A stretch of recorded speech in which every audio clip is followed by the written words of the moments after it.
वो साथ ही कर सकता है।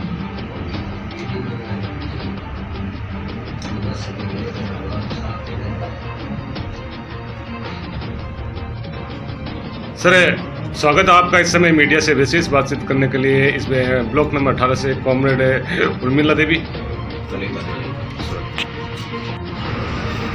स्वागत है सर आपका इस समय मीडिया में विशेष बातचीत करने के लिए। इस ब्लॉक नंबर 18 से सावा जो आपका उप तहसील भी है, प्रतिनिधि के तौर पर सुनील कुमार पारिक, इस समय आप मीडिया से विशेष बातचीत कर रहे हैं। इस बार जो आपका पंचायत समिति सदस्य चुनाव लड़ने जनता के बीच में जा रहे हैं, कैसा प्रचार चल रहा है, क्या रिस्पॉन्स मिल रहा है आपको?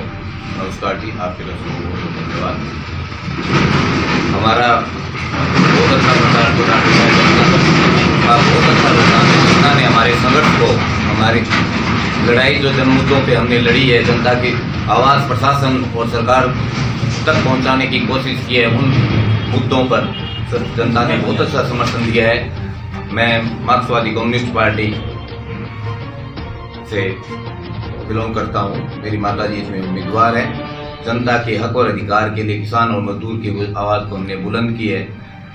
पीछे हमने बीमा की लड़ाई लड़ी और किसानों को संपूर्ण बीमा दिलवाया। अब भी कुछ लोगों का बात, लेकिन आपके एमपी साहब तो कह रहे हैं कि बीमा की लड़ाई है, जो बीमा की बात करते हो तो बीमा तो हमने दिलाया है। एमपी साहब से बोलो 2017 और 2018 का पोर्टल खुला के दिलवा दो ना आप, और जो आगे बाकी है, कितने किसानों में उनके पास डाटा है तो वो दिलवा दो, वरना मैं देता हूँ डाटा उनको। सावा गांव के कितने किसानों में बाकी है, कितना बीमा बनता है। उनका एक कार्यकर्ता ये बता दे कि सावा गांव के अंदर ये क्रॉप कटिंग हुई, इतनी ग्रांट उपज है और ऐसे ऐसे बीमा बनता है। कभी उन्होंने किया सर्वे? किसी ने। अखिल भारतीय किसान सभा और मार्क्सवादी कम्युनिस्ट पार्टी के कार्यकर्ताओं ने जब टीडी आई तो एक एक खेत में दवा छिड़काव की। आप समस्त नागरिकों से ये पूछ सकते हैं। शुद्ध जल इन्होंने कभी दिया नहीं। एमपी साहब पीछे बीजेपी की सरकार रही 2 साल 4 साल से, यहाँ प्लांट बंद रहा, 8 दिन धरना प्रदर्शन। तो आपके क्षेत्रीय विधायक तो ये कह रहे थे, जैसे क्षेत्रीय विधायक है भाजपा ये करी कि हमने हेलीकॉप्टर से छिड़काव कराया था यहाँ पे किसानों। हाँ जी, वहाँ तो फोटो खिंचाने का काम किया था। एक दिन उड़ान भरी थी, 120 लीटर लेकर उड़ता था वो। अगर आया हो तो किसी ने देखा हो तो एक बच्चे से करवा दो। यहाँ हेलीकॉप्टर हर बार इर्द गिर्द भी घुमा हो पिछले 6 महीने में। तो लोग में ज्यादातर किसान लोग रहते हैं, उनका जो रोजगार है वो खेती बाड़ी पे डिपेंड करता है। आगे किसान क्या आपसे उम्मीद रखें? मैं किसानों के हक और अधिकार के लिए जो भी बैंक द्वारा धांधली की गई, हमने पीछे भी संघर्ष के द्वारा उनका हक और अधिकार दिलाया है। अधिक ब्याज वसूली वापसी करवाई है। आगे भी उनके हक और अधिकार के लिए उनकी उम्मीदों पर संपूर्ण रूप से खरा उतरेंगे। इस बार ब्लॉक की जनता आपको चुनती है तो इस क्षेत्र में सबसे बड़ी समस्या कौन सी है जिस पर आपका ध्यान रहेगा?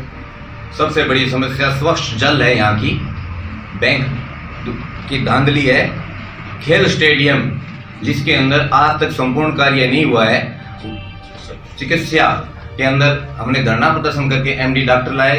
वो सभी मुद्दे आम जनता से जुड़े हुए हक और अधिकार दिलाने का कोशिश करेंगे हम। पंचायत समिति में अगर हम जाते हैं तो हर हमारा गांव का एक एक पैसा हर एक मजदूर और किसान के हिस्से का लेके आएंगे। लेकिन जनता तो ये कह रही है कि जितने भी बीडीसी आज तक बने हैं वो चुनाव जीतने बाद क्षेत्र में जनता के बीच में आए नहीं। जनता के बीच में वो नहीं है, हम तो जनता के बीच में रहे हैं और रहेंगे। हम पहले बीडीसी मेंबर नहीं थे तब भी रहते थे।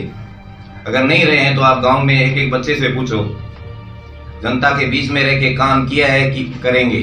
अगर हम पंचायत समिति में पहुंचते हैं तो उनके आवाज पहुंचाने में हमें आसानी होगी।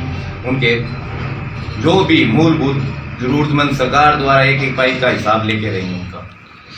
अगर इस बार ब्लॉक की जनता आपको सुनती है तो क्या मीडिया को ये संकल्प देंगे कि आने वाले समय आपका जो ब्लॉक है वो एक भ्रष्टाचार मुक्त ब्लॉक, एक नशा मुक्त, एक स्वच्छ भारत मिशन ब्लॉक बनेगा?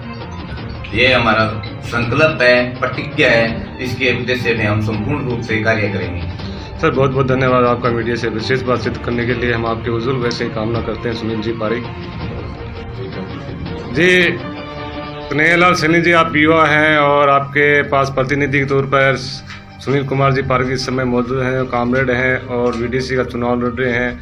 तो इन्होंने जो वादे किए हैं, क्या आपको अपने कैंडिडेट पर विश्वास है कि अगर ब्लॉक की जनता इनको मौका देती तो आने वाले समय ये पूरा करेंगे? हाँ, हमें पूर्ण विश्वास है और हमने करके भी दिखाया है।